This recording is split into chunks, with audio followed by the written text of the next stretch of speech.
book creators square off in a no-limit Texas Hold'em tournament. My name is Christie Shinn, and I'm the creator of Demon Bitch.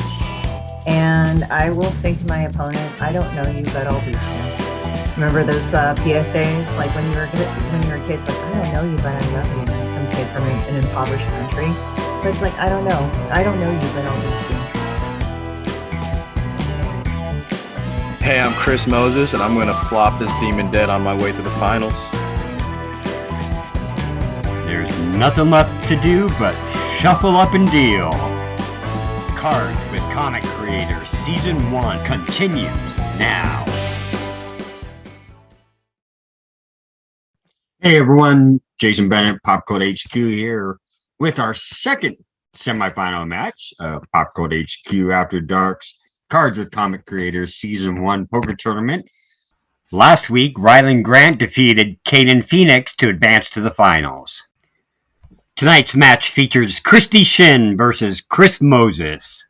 The winner joins Ryland Grant in the finals. Let's get right into the action. This is the second semifinal match between Chris Moses and Christie Shinn. It's, once again, both players start with 10,000 in chips, the blind stationary of 100 and 200. The winner of this match will take on Ryland Grant in the finals on Saturday, March 5th. So, Christie, welcome to the semifinals. Let's start the first hand. Okay. Christie's in the small blind and with the button, so she's first to act to call the big blind, raise or fold. She bumps up. Chris calls, and the flop comes 8-5 deuce with 2 diamonds. The first match is underway.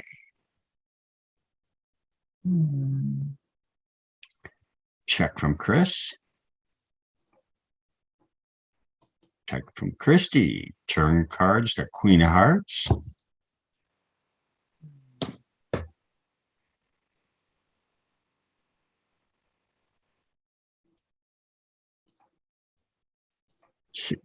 $600 and a raise back from Christie. And a call. River is a queen of diamonds. Pairs the board, possible flush. Pot bet by Chris.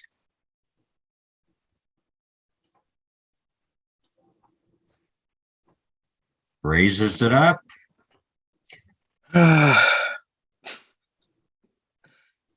Okay, well, she didn't bet everything, so that makes me think that she doesn't have the nuts. Huh. This could be trips. I'm thinking trips. All right, well, nobody can blame me for calling this. I have to. And a call. And King High Diamonds over Jack High Diamonds. Wow. Yeah, that was a tough hand.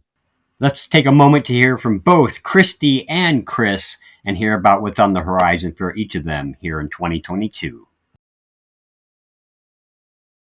I've got a comic called Demon Bitch. You can catch her free on Webtoon. And I have the link on that on my link tree right there. And if you want to support me on Patreon, it's like a monthly art subscription thing. So I just dump art that I do whenever I do that. And also, boy, I shouldn't have that sip of whistle pig beforehand.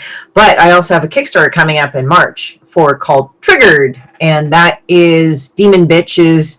It's like the last 2 years because I didn't release a new book last year, I think, for Demon Bitch. So this is like the 2-in-1 where it's like about 130 pages of bullshit.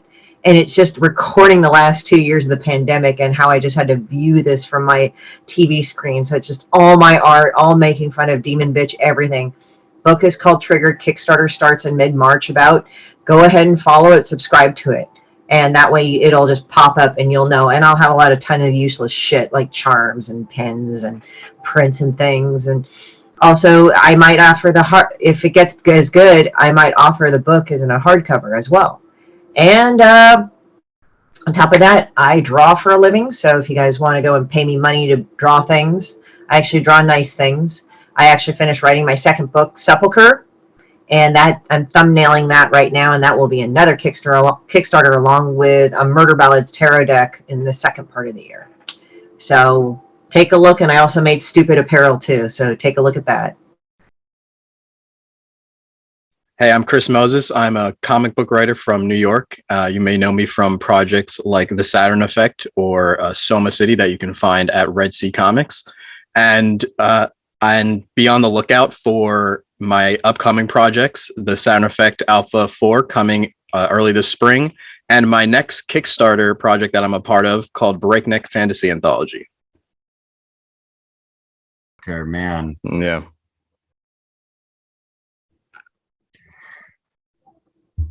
That was a dangerous hand to begin with. Hand one. And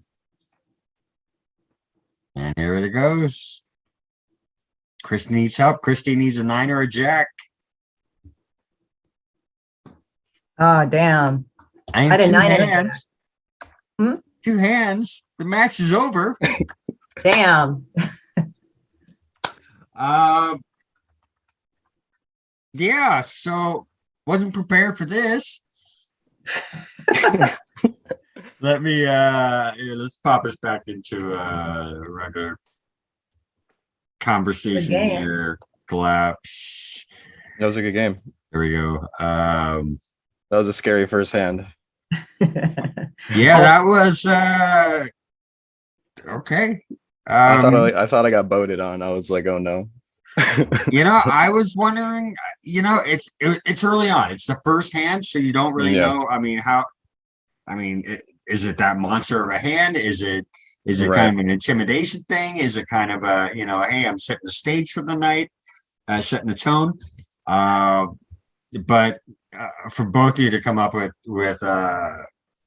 face card high flushes, it just, I really wasn't expecting that. It definitely looked like there was at least a queen out there. Since that's when, you both checked on the flop, and then the turn card hit that queen, and but yeah, that was enough. Yeah, the re-raise on the turn card was what got me like okay, I guess she wasn't also chasing. Well, that's when the flush hit. The board pairing on the end didn't really seem to affect it too much. It looked like that would have been about the same. But you okay there, Christie? Oh yeah, my earring. But it said like I needed a jack and a 9, and I had those cards, so I was like kind of confused. What, on the second hand? Yeah. Oh well, yeah. Well, when you had a jack and a 9, so once I saw both your hands turn up, and I saw the flop, with I knew that you still needed to be dealt on the turn or a river, a jack or a 9, for you to have a chance at winning the hand. That's what I was commenting on. Oh, okay. Yeah, so I knew what you had.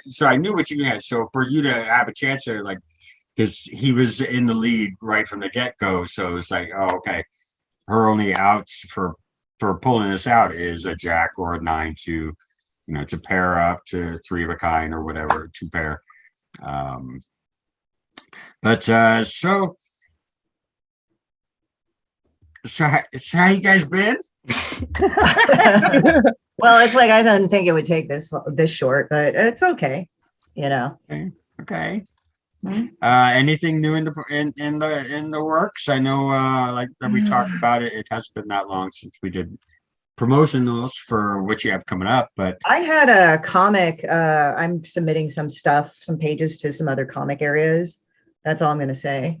But then the other stuff is pretty much, I think I've been just going and doing pretty well on that. So Demon Bitch, just the Kickstarter's coming up and everything. Right. So Chris, what do you do? Like, I tried looking up stuff that you were going to do, and this is not an insult. Like, I like to know about the other person. Right. But most of the people I know already, like Rylan, Dave Schrader, all those other guys, I've known them for years. But I was like, what do you do? Because I was like trying to find you, like, to see what you did. Yeah, so I'm a writer, creator. I like make my own comic books under my own independent label, Red Sea Comics. I put together teams. We've made a few books. We've kickstarted 3 projects so far. The SATURN EFFECT Alpha 1 through 3. We've done issues 1, 2, and 3, and then a spin-off book, the SATURN EFFECT Helena #1, which will be fulfilling this month and next month. And I'm also part of an anthology going on right now called Breakneck Fantasy Anthology, that you can find on Kickstarter, that funded in under 24 hours and has a bunch of awesome creative teams that's hoping to be a new place for creators to get their foot in the door and put out some cool projects and hopefully get some good credits while also bringing on more established people and sort of giving everybody some publicity.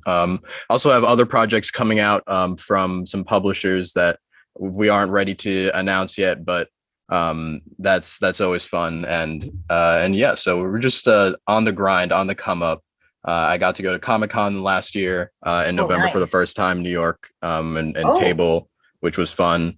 And yeah, it's just we're also gearing up for our next Kickstarter, which will be the SATURN EFFECT Alpha 4, which will be the end of Volume 1, and it'll be the last issue before we gather our trade paperback.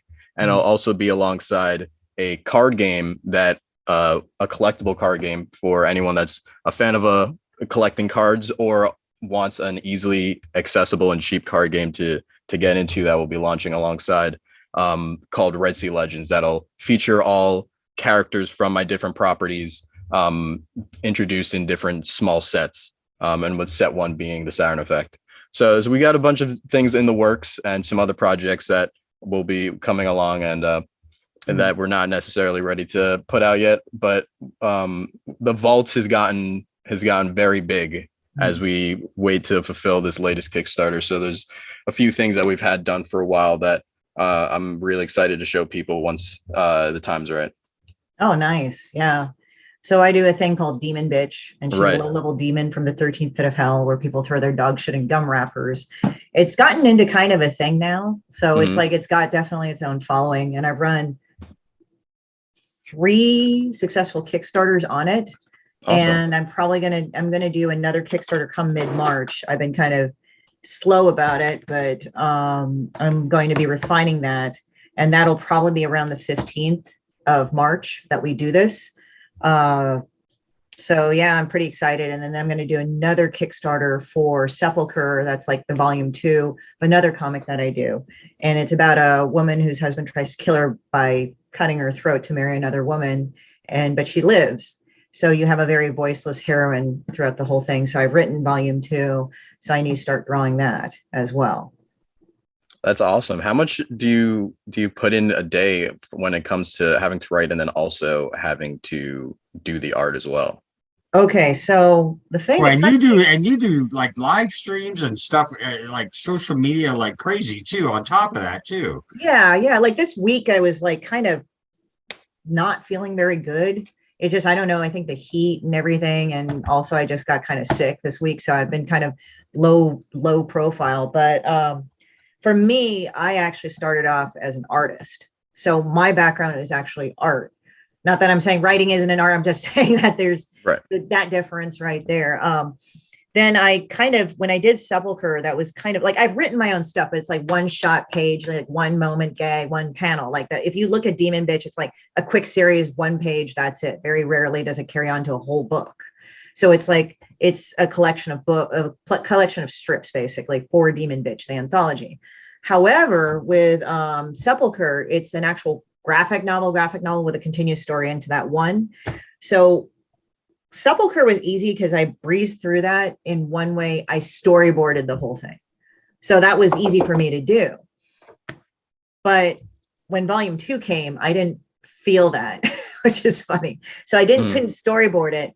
I was like, oh shit, what do I do? So it took me like quite a few years in between to write the second one, because I'm like, I'm not a writer. I don't like that stupid shit in your head where you're like, oh, I'm not this and everything. And then I just said, fuck it. So I just wrote like whatever. I looked up at some comic writers, saw that they wrote and everything, and then I just wrote it all down, and it worked out. And I mean, I have to look at my notes for other stuff, but yeah. So there you go. I just wrote it out, and it seems to be pretty good. So I'm going to be doing the art. I've already started thumbnailing and sketching it out. So I've gotten about 10 pages thus far on that. Awesome. Yeah. What was the decision to write it yourself and not team up with someone? You know, it was my story, and it was kind of like, it's not that I didn't want to share it, but it's sort of like you feel like you kind of have to do it yourself. So it was like it was my story to carry forward. And I know that sounds like a weird thing to say, but maybe as a writer, you would understand that. Like, Yeah. you start a story, it's like you feel like you need to carry it. It's not like Daredevil or things where you can have kind of episodic or a short run of like, oh, this is what they do. I kind of just felt like I just needed, I mean, for me, I had to stretch some muscles and pull it all together like that. Yeah, I definitely understand that. I feel like in some things I'm able to collaborate when it comes to writing, and others I'm just like an absolute dictator. Yeah. So I can understand not wanting to, and then having a story where it's like, I know this is how I want to tell it, and like you don't want anyone else's hands on it because it's like you're the only one that really has the tools to, Yeah. bring what you want to say out there. Yeah, it was kind of weird. It was like, it wasn't like I was like, no, nobody else can write it. It's just more of like, I sort of felt like I had to write it because Right. it was like my characters and how I was introducing those characters. I don't know. It's like a kid's not grown yet, so you have to finish raising it kind of feeling. And I Right. felt like if I can do this once, I owe it to people that, because like some of my friends are like really into it. So I just said, and they were like, when's the next one? When's the next one? When's the next one? There was this one guy who's an MMA fighter who bought that first copy, that first volume over at Silicon Valley Comic Con when it was fairly new. So it was there, Nice. So yeah, so it's like he says, well, when's the next one? And all these people were asking me, and I'm like, I might as well write the next one because fucking why not? Because the first one was actually received really well. Like, it got really good reviews, but it's like, okay, I owe it to myself to see if I can knock it out of the park again. Maybe I will, maybe I won't. I mean, I've got some notes back. I'm like, ouch. But you know how you get the notes back, which is weird because it's like, as an artist, you're used to a certain level of criticism. Like, you can take this, you can not take certain things. As a writer, I'm sure it's the same way, except I don't have that as the writer. So I'm like, okay, let me go through it again. Right. I feel like that feeling for me is like I don't necessarily have it too much because I only get that after a product's out. When it's still like something that I'm working on, it's like, okay, great, I can make this better. Afterwards, if somebody's criticizing me, I'm like, all right, we're throwing hands. But otherwise, I think being able to sort of take those criticisms is like a learned skill, and it's not something that necessarily translates between mediums. If you've like gotten good at taking criticism as an artist, like that doesn't mean you can't be sensitive about like the poetry you write or the comic scripts that you write. But it's if you could do it once, you could do it multiple times. So yeah, I mean, I just figure if I need to like kind of expand things in comics, it's good to kind of do an overall encompassment of this, because right. it's sort of like, with Demon Bitch, I'm pretty sure another person could help me write it. But at the same time, I'm kind of going like, I kind of want to be able to do it on my own. So you kind of want to see if you can. Right. Sorry. I think also the writer artist is like a sacred position in like comic books.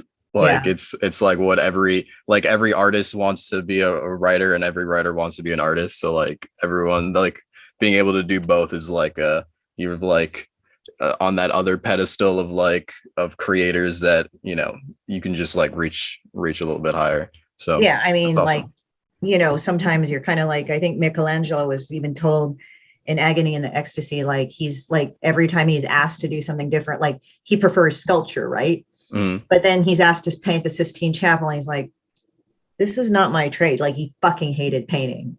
But he like, when you look at the Sistine, you're like, I can't tell it's really that fucking good. Like, I've actually been to the Sistine Chapel. I have been to the Judgment, like the Last Judgment. I'm like, holy shit. Like, the pictures do not, like, the same thing with the Mona Lisa. Pictures do not do it justice. You have to see it in person. Because like it's a pretty picture, but it's like it does not capture the luminosity, the realness, the technicality, everything. You just like, whoa, like seriously, you fall to your knees in that situation. But there was this bronze casting he was supposed to do, I think for the French King Charles. I forget which number, but like they asked, oh, we saw this of yours, so can you do a bronze casting? He's like, fuck. he did. I think that was like the only bronze casting or metalwork casting he ever did, because it just turned out like he just didn't want to do it. But he hated painting. Like and they asked him to do it over and over again. He's like, fucking A. Like sculpture was his main thing. So he just said, oh, this is not my trade. But that's the thing. It's like, you're going to be pretty much taken like a cat and thrown into a vat of water. So you might as well learn how to swim sometimes. And I guess I've kind of done that with my life in a way. Like, it's like, well, fuck it. I'm just going to do it. And I think there are a lot of people that, like, I know, and of course, I don't make comics, obviously. I make comic creators play poker online.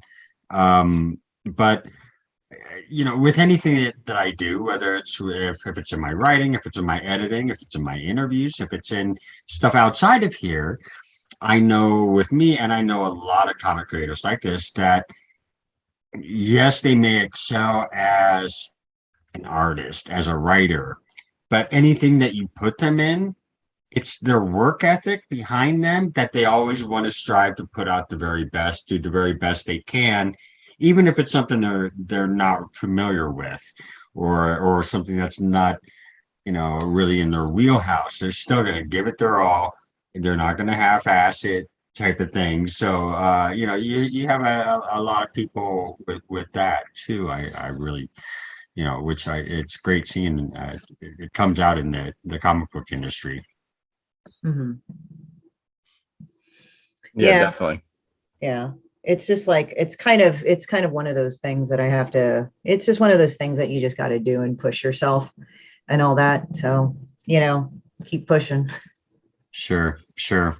Well, hey guys, I'm going to cut you guys loose. I'm sorry, didn't go a little bit longer, but it's good seeing you both. And I appreciate you both taking the time to be a part of this tournament. Obviously, Christie, I'm sorry for the loss. I will definitely connect with you, get your address so I can get you your commemorative poker chip and the prizes and stuff you'll be taking home for participating in our tournament. And Chris, you will be advancing to the final round, the championship match against Ryland Grant on Saturday, March 5th, which is the air date. Nice to meet you, Christie. Nice to meet you. Yeah, keep in touch, man. Like, I'd like to connect with you, so send me an email. Yeah, definitely. And I'll definitely make sure to has in my next email blast on my Kickstarter update. So I'll plug Demon Bitch. Yeah, definitely. Yeah, just hit me up with the information. Like, hit me up with your information. I'll send you those. Awesome, definitely. Well, there you have it. Chris Moses advances to the finals to face Ryland Grant, who will become the Season 1 champion for PopCultHQ After Dark's Cards with Comic Creators. Join us Saturday, March 5th, and find out on PopCultHQ After Dark's Cards with Comic Creators.